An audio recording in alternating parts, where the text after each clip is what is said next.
नमस्कार. मराठमोळी जीवन चॅनलमध्ये तुमचं सगळ्यांचं मनापासून खूप खूप स्वागत. पितृपक्ष चालू झालेला आहे आणि पितृपक्षामध्ये आपण पितरांच्या नैवेद्यासाठी आळूवडी ही बनवली जाते. आळूवडीला एक विशेष महत्त्व असतं आणि नैवेद्यामध्ये तर फारच असतं. तर आज आपण आळूवडी ही तळून न घेता एकदम छान अशी कुरकुरीत फ्राय बनवून घेणार आहे. लसणाचा वापर न करता आपण एक मसाला बनवून घेणार आहे. धने, जिरे, आलं आणि हिरव्या मिरच्या, थोडंसं मीठ घालून आपल्याला हा ठेचा इथे बनवून घ्यायचा. आता हा एकच ठेचा तुम्ही पितरांच्या नैवेद्यासाठी अनेक भाज्या यामध्ये तुम्ही बनवू शकता. फक्त हाच एक मसाला वापरून भाज्या बनवू शकता. तर कोणत्याही भाजीसाठी हा मसाला तुम्ही इथे बनवू शकता.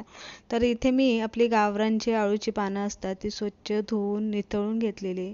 त्यानंतर इथे आपण पीठ खलून घेणार आहे. बेसन पीठ घेतलेलं आहे. बनवलेला मसाला ठेचा आपण यामध्ये घालणार आहे. 2 चमचे आपल्याला चिंच गुळाची चटणी आपल्याला यामध्ये घालून घ्यायची. ओवा हाताने घालून घ्यायचा. पांढरे तीळ मात्र आपल्याला यामध्ये भरपूर घालायचे. हळद, हिंग, लाल तिखट आणि लसूण न वापरलेला गरम मसाला जो असतो तो आपल्याला यामध्ये घालून घ्यायचा. थोडंसं पाणी घालून आपल्याला घट्टसर असं पीठ इथे खलून घ्यायचं आहे. आळूवडी बनवताना शक्यतो पीठ हे जास्त पातळ किंवा जास्तही असं घट्ट अजिबात खलवायचं नाही. तर या पद्धतीने खलून घेतलं की आळूवडी एकदम अशी खुसखुशीत लागते. पानांच्या पाठीमागची देठं आपल्याला काढून घ्यायची आणि लाटण्याने थोडंसं आपल्याला असं लाटून घ्यायचं, म्हणजे ज्या शिरा वरच्या असतात त्या जरासं मोडल्या जातात. तर आता इथे आपण बेसिक तयारी करून घेणार आहे. आळूवडी बनवण्याच्या अगोदर एका चाळणीला तेल लावून घेतलेले, म्हणजे शिजवताना आळूवडी त्यामध्ये ठेवली की चिटकत नाही. एका भांड्यामध्ये पाणी ठेवून त्यावरती स्टँड ठेवायचं आणि चाळणी ठेवून घेतलेली. त्यानंतर पानांना आपल्याला इथे पीठ लावून घ्यायचे. आता इथे जास्त पानांची आळूवडी अजिबात बनवायची नाही. जर जास्त पानांची बनवली तर शिजायलाही खूप वेळ लागतो आणि खूप मोठी बनते. त्यामुळे शक्यतो मोठी पानं असेल तर अगदी तुम्ही 4 पानांची आळूवडी इथे बनवू शकता.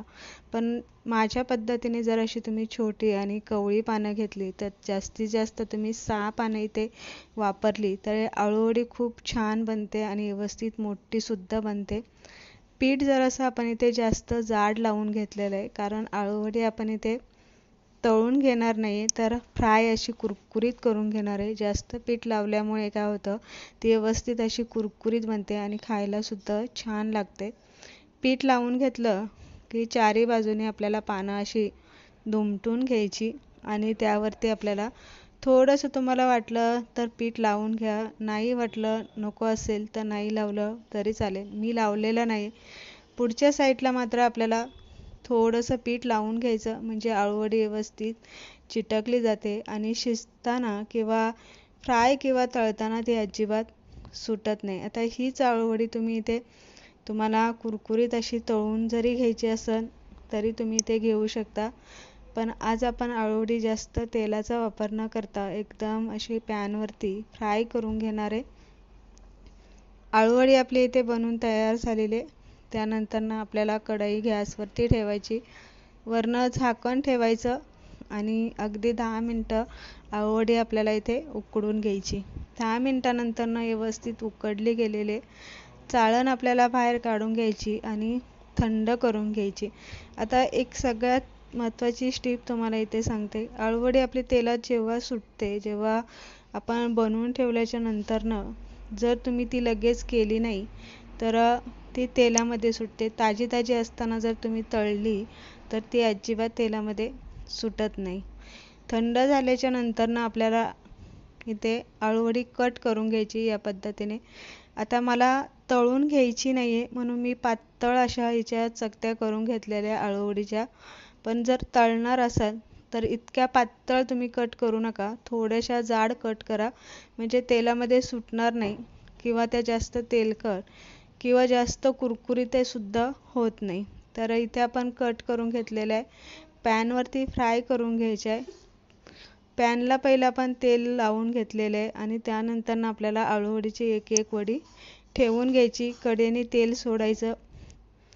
5 मिनटं झाले की खालच्या साईडने व्यवस्थित